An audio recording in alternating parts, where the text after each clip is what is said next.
Midwest Whitetail is brought to you by Realtree, Muddy Outdoors, Hoyt Archery, Fuse Accessories, Frigid Forage, Scott Archery, Cabela's, Trophy Rock, Night and Hail Game Calls, TrailCamPro.com, Bloodsport Arrows, Rocket Broadheads, and Nikon. Thanks for joining us on Midwest Whitetail. On today's episode, we're going to be joining producer Greg Clements in Nebraska as he shoots what he thinks is his first velvet buck, but he's in for a big surprise when he goes to field dress the deer. We also have our hunt from Wisconsin, our kind of annual opening weekend hunt from Wisconsin. Also, I got a cool segment later on in the show where I found back this buck Bubba that I was hunting. I've been hunting this deer since the 2009 season, so we'll take a look at him too. So I appreciate you joining us. We'll jump right to Greg's hunt. Welcome to Midwest Whitetail. It's September 17th and I'm here in eastern Nebraska. This is my grandparents' farm and this is really where I grew up hunting, where I learned how to hunt. And as I look back on it, it's been 20 years now since I started bow hunting. Started out bow hunting for squirrels before I could legally deer hunt. And then when I turned 14, started hunting for deer. And it's something that's really become important to me. It's something I really value, being able to hunt this land and hunt with my family. So it's kind of become a tradition to come back here and hunt the early season, even if it's only for a few days. Really, we've got perfect weather for early season hunting. The temperature is going to be in the high 60s. We've got a north wind, which is going to allow me to hunt a couple of my favorite stands. So the season just opened up on the 15th, and with the drought this summer, the strategy may be a little bit different as far as food sources to hunt. The beans have really dried up. The corn is actually starting to come out now, which is the earliest that I can ever recall corn coming out, but there are quite a few acorns that are falling. So hopefully in a couple days we can figure out a pattern and get on some deer. So there's a few deer in this area that my dad and my cousin have been getting on trail camera that I'm kind of interested in. One's a tall, wide 9-pointer. There's another short tine, kind of massive 8-pointer. And there's another deer that my cousin saw that was actually in velvet on Sunday, which is pretty rare for this time of year. Based on the trail camera pictures, it actually looks more like a doe. And we even said it when we looked at the pictures back in July. It has the body of a doe. It's really long-legged, thin-bodied, kind of a long, skinny neck, but it has a rack. So anyways, there's a few deer that would be kind of interesting to see. So it's good to be back in Nebraska. I'm really looking forward to hunting some old familiar stands.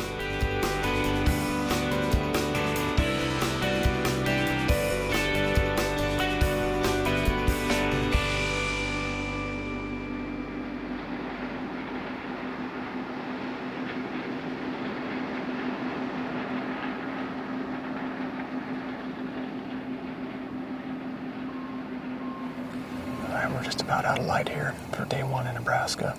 So I'm really looking forward to tomorrow morning. The temperatures are really supposed to cool down into the upper 30s. The wind is going to be out of the north. We're going to go to my favorite stand. It's a stand where I've shot more deer out of than any other single stand. It was kind of encouraging to see all those deer in the corn tonight, because the stand that we're going to tomorrow is a transition area between the cornfield and the bedding area. So we could have some really good activity tomorrow. It could be a really good hunt.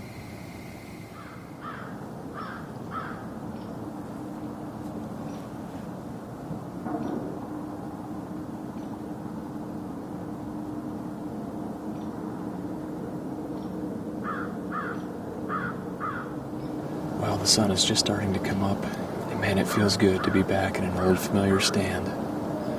Our wind, we got a north wind today, so it blows it over this deep ditch. One of the things I like about the stand and what makes it kind of exciting is that the deer can pretty much come from any direction. Primarily they travel from north to south, but really they can come from anywhere. Brian and I are gonna kind of sit tight here and pay attention, because I've got a feeling there's gonna be pretty good deer activity this morning.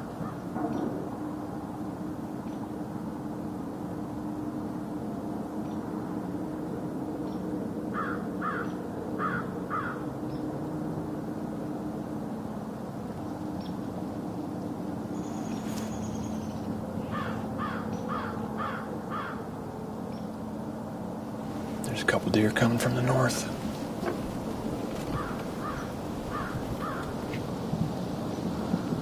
What's that? Oh yeah, I see it. Oh, it's that velvet deer. Yeah, it's that one that's at velvet. Yeah, if it comes in, I think we'll shoot it.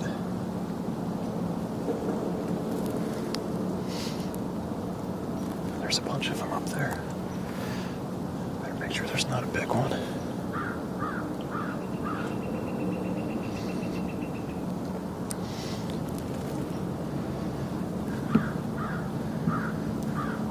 You're good.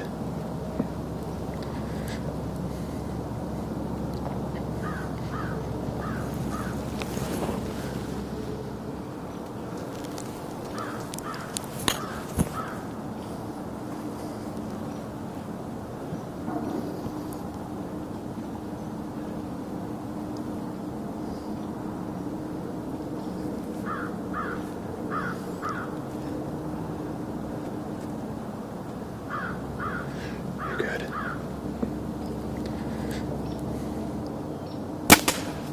Got him. He's done. There he goes. Look at all those deer. Can you see all those deer?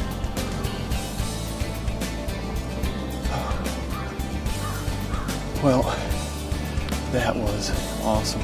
We just, all of a sudden, we had deer come flooding in. I mean, it had been slow this morning, and all of a sudden, it's like the floodgates opened. I mean, there was deer everywhere.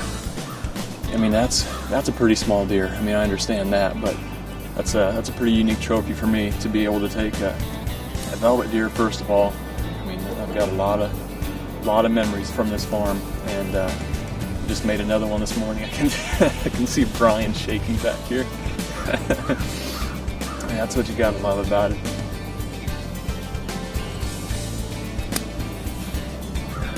Well, that looks good right there. Put a 2-inch hammerhead through that deer, and as you can see, 40 yards away. Gotta love those chip shots.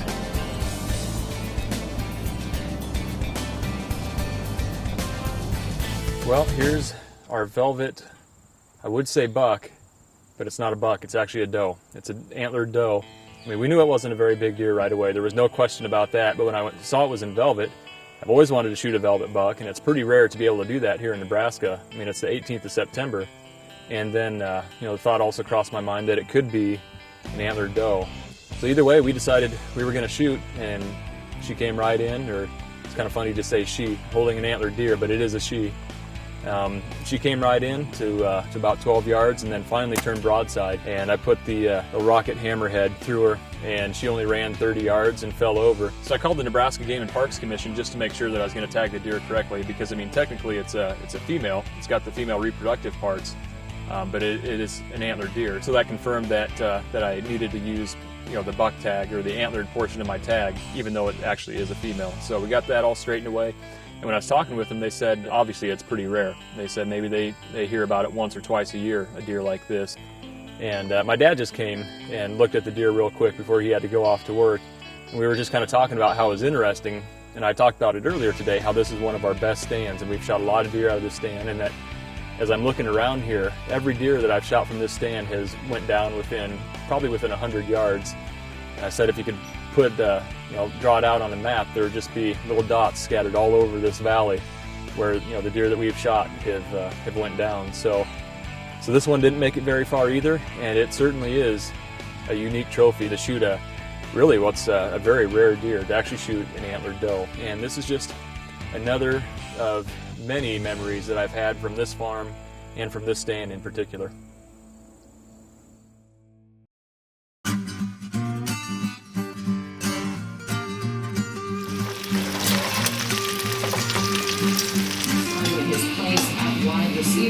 Up low yesterday, the door or whatever.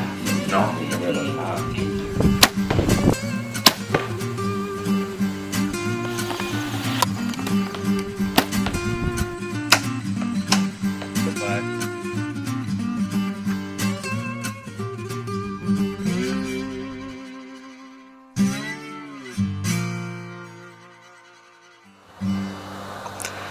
September 15th, it's opening morning in Wisconsin at my buddy Kurt Schroeder's farm, and it's a perfect morning, real still. Probably have about 40 degrees for temps, and I'll tell you what, it feels good to be back in the tree with your bow. We're gonna see what happens here. We're saving the good spots for tonight.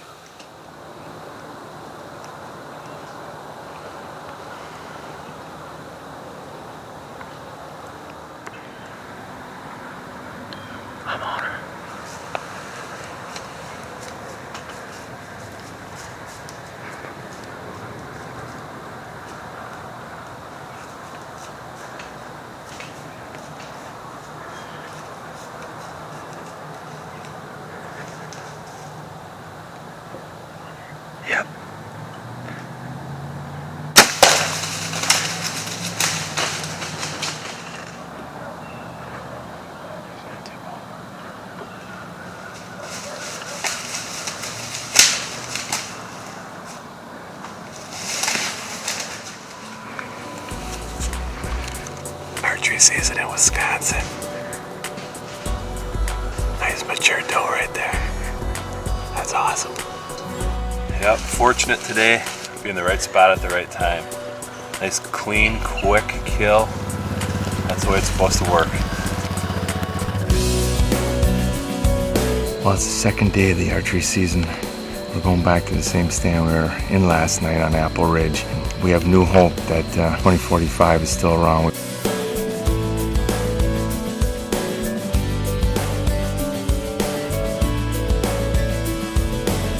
gonna sneak in here. We've got a bean field and a big alfalfa field out in front of us. I know we're gonna see some deer. Let's see what happens.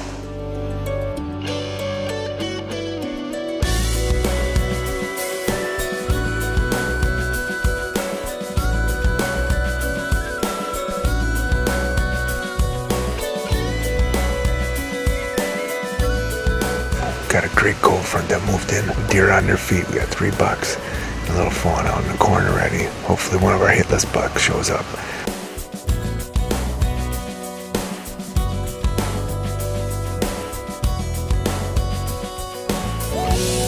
Well, it's our last night sit here in Wisconsin. We're on at Apple Ridge. Kurt was hunting here last night. He saw quite a few deer, not just the right one.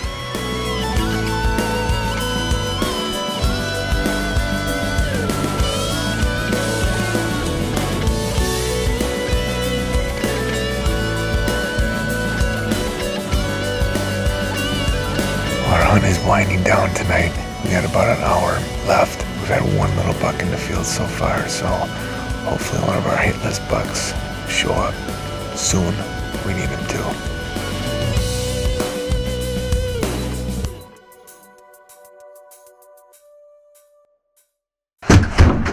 Well, it's a wrap.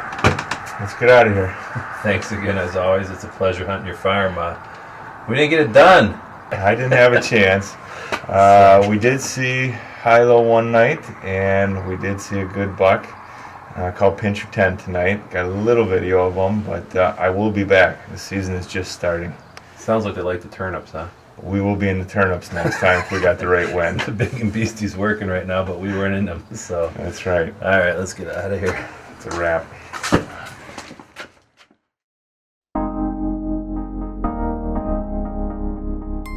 If you've been a regular follower of Midwest Whitetail, you're going to recognize this buck that we've nicknamed Bubba. He's a deer that we've got footage clear back to 2008, summer velvet footage. And I hunted him in 2009. The history is pretty well documented, but I'll take you through it quick. I hunted him in 2009, shot him in the neck when he jumped the string on me. Got back into him in December 2009, almost got him that day. Didn't see him at all in 2010. Got some trail camera photos of Bubba again in 2011 with only one daytime photo. And then we're thinking this year, hopefully as an 8.5-year-old buck, maybe Bubba's home range will be starting to close in again. My next step in the patterning process for Bubba is going to be to move more trail cameras in and try to identify as well as I can what his home range really is. He's been a deer that really roams. He's been a very nocturnal buck. So we need to learn more about him because what I know right now isn't enough to feel confident that I can kill him. So the next step, of course, like I said, move the cameras in, learn more, and we'll take you along as we do it over the next few weeks. Tomorrow's Saturday, and it'll be my next chance to get our daughter Jordan out for another youth season hunt. And I have no idea how this story is going to end. I do know we're going to a good spot. We're going to have cooler temperatures and a northwest wind, so it's got a lot of promise. We're going to be sitting on corn, which again kind of fits into where I think the deer are at right now. So I'm going to leave this open-ended. Just stick with us here. I'm going to bring you highlights from the hunt, and we'll wrap up the show from the tree stand. Welcome to Midwest Whitetail. Tonight, I'm going to be hunting one of my dad's favorite stands.